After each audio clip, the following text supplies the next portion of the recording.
studio and outside right next to you, actually, Ewan. There he is. There he is. Check him out in the back there. He just did the weather. There he is. Now, it's quite clear that Bob has been taking the advice of all of our nutritionists, believing that breakfast is the most important meal of the day. He's enjoying his breakfast right now. He was supposed to be here with me doing this link, but he isn't. Enjoy your meal, Bob. But it's time for us to introduce you to Bob's buddy of the week, an extraordinary pet out there who's just as amazing as Bob is. And his name is Timba.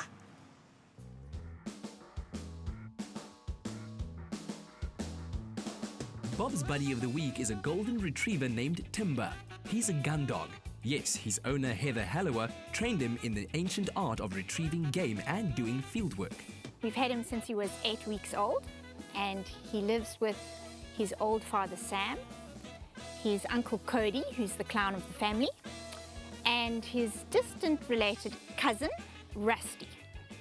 Timba is a very popular member of the family. He's gentle and friendly and very clever. He's always interested in what everyone else is doing in the family, especially if there's crinkly paper or food involved. And he likes to make a fool of himself, particularly by climbing on the highest surface around. It makes us laugh.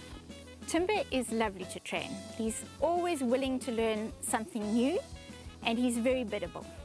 There's no better way to spend an afternoon than going up to the mountain with my dog and training him. Timba has a golden retriever's keen intelligence and has been learning field basics from a very young age. But not to worry, Heather uses props and not real birds. I began field trialing many years ago with my first golden retriever, Benji. And since then, I've trained Sam, who's Timba's father, and then now Timba himself. These dogs are bred to do this type of work, and so they absolutely love it. And it's their enthusiasm that keeps me motivated to do this type of training.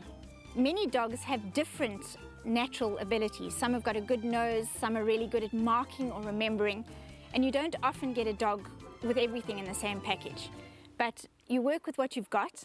Timba's quite different to the 2 previous dogs that I've trained in varying natural ability, but Timba is very biddable and always full of enthusiasm. And that's what I love about training him. And he's prepared to do things my way, where previous dogs I've had are often hell-bent on doing things their way. It takes a lot of time and patience to train a working dog. And you start when they're little, from puppies. They need to go to socializing school. After that, they need some basic obedience. And once you're ready to start the big retrieving stuff, it's probably best to join a club because you need a group of people to help you train. There's also a lot of information on the internet, and you can get really good books on the subject as well.